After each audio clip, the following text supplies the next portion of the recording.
Hi friends, நம்ம விஜய் மல்லி ஸ்டோரியில் வந்துட்டு ரேணுகாவை நடிக்கிற இந்த சுடரை பலார்னு மல்லி அப்படின்னா எப்படி இருக்குங்க. அதுக்காக தான் எல்லாருமே வெயிட் பண்ணிட்டு இருக்காங்க.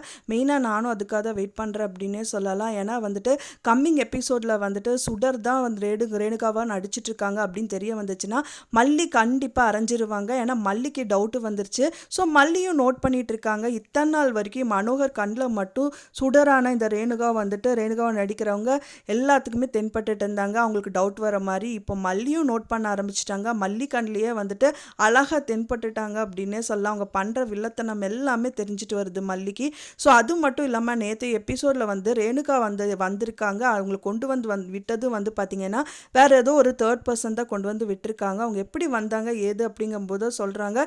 அவங்க சொல்லும் போதே வந்து திணறிட்டே தான் சொல்லிட்டு இருக்காங்க. எங்கேருந்து கொண்டு வந்தீங்க, அடையாறுன்றாரே தவிர எங்கே, எந்த இடம், எந்த ஸ்ட்ரீட்டு அப்படின்னு கேட்கும் போதெல்லாம் அவர் திணறாரு.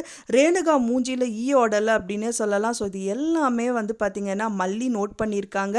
ஸோ நோட் பண்ணது மட்டும் இல்லாமல் அவங்க கேட்குறதுக்கெல்லாம் திணறி இருக்காங்க. அண்ட் தென் வந்து யார் தேர்ட் பர்சன் மூலியமாக யார் கூடயுமே அட்டாச் ஆகாத இந்த ரேணுகா சுடர் வந்துட்டு மல்லி கிட்ட மட்டும்தான் இப்போ வரைக்குமே அட்டாச்சாக இருக்காங்க. ஹஸ்பண்ட் அப்படிங்க நான் இப்போத்துக்கு வந்து பொய்யா நடித்தா கூட விஜய் கிட்டேயும் சரி கதிரேஷன் கிட்டேயும் சரி ஒட்டுறதே கிடையாது. ஸோ அப்படி இருக்கும்போது தேர்ட் பர்சன் கூட எப்படி ஆட்டோவில் வந்து இறங்குறாங்க. அப்புறம் அந்த போலீஸ் வந்து கேள்வி கேட்கும்போது அவங்க மூஞ்சியை வந்து பார்த்திங்க அப்படின்னா ரொம்ப திணறிட்டு நின்றுட்டு இருந்தாங்க. ஸோ இந்த மாதிரியெல்லாம் வந்துட்டு பார்த்திங்கன்னா மனோகர் கிட்ட சொல்ல ஆரம்பிக்கிறாங்க.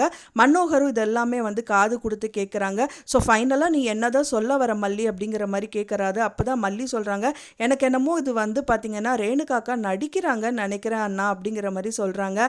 நீ நடிக்கிற அப்படின்னு சொல்கிற, நான் வந்து ரேணுகாவாக இருக்கிறாங்களா இல்லையா, இது வந்து பொய்யா அப்படிங்கிற மாதிரி நினைக்கிறேங்கிற மாதிரி சொல்கிறாங்க. அவர் ஃபைனலாக வந்து ஒரே ஒரு விஷயத்தை வந்து மல்லிகிட்ட ஸ்ட்ராங்காக சொல்லிட்டு போகிறாரு.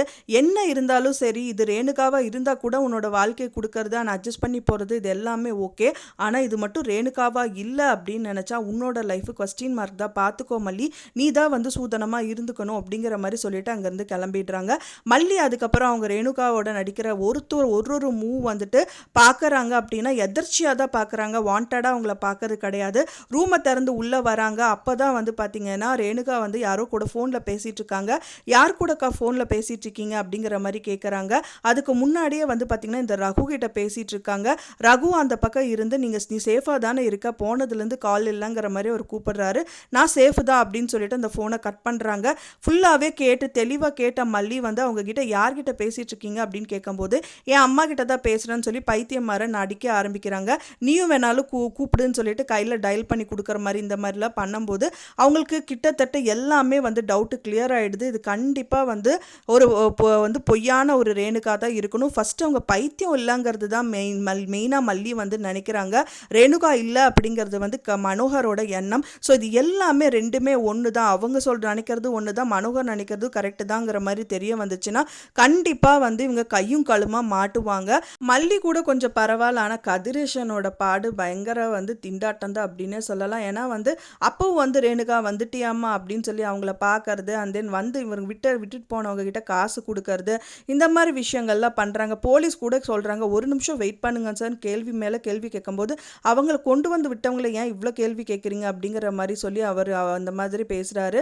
மெயினாக அது வந்து ரேணுகா தான் அப்படிங்கிறது அவர் நம்பிட்டார். என்ன தான் இவங்க மல்லி சரி மனோகர் சரி ப்ரூவ் பண்ணாலும் வந்துட்டு கண்டிப்பாக ஒத்துக்க மாட்டார். ஆனால் கொஞ்சம் மண்டையை கழுவி புரிய வச்சு அந்த இதுதான் உண்மை அப்படின்னு சொல்லி நிறைய ஆதாரங்களை சேமித்து காமிச்சா மட்டும்தான் இந்த கதிரேஷன் வந்து இது வந்து கண்டிப்பாக அவங்க பொண்ணு கிடையாது, சுடர் தான் அப்படின்னு நினைப்பாரு. ஸோ வெயிட் பண்ணி பார்க்கலாம் ஃப்ரெண்ட்ஸ் என்ன நடக்குது அப்படின்னு சொல்லிட்டு. நீங்கள் என்ன நினைக்கிறீங்க அப்படின்னு சொல்லிட்டு உங்களோட கருத்துக்களை மறக்காமல் எனக்கு கமெண்ட்டில் ஷேர் பண்ணுங்கள். நான் சொன்ன இந்த தகவல் உங்களுக்கு பிடிச்சிருந்தா மறக்காமல் லைக் பண்ணுங்கள், ஷேர் பண்ணுங்கள், கமெண்ட் பண்ணுங்கள், சப்ஸ்கிரைப் பண்ணுங்கள். மேலும் இன்னொரு மல்லி சீரியல் அப்டேட்டோட நெக்ஸ்ட் மீட் பண்ணுறேன். தேங்க்ஸ் ஃபார் வாட்சிங் வீடியோ ஃப்ரெண்ட்ஸ். நெக்ஸ்ட் வீடியோவில் பார்க்கலாம்.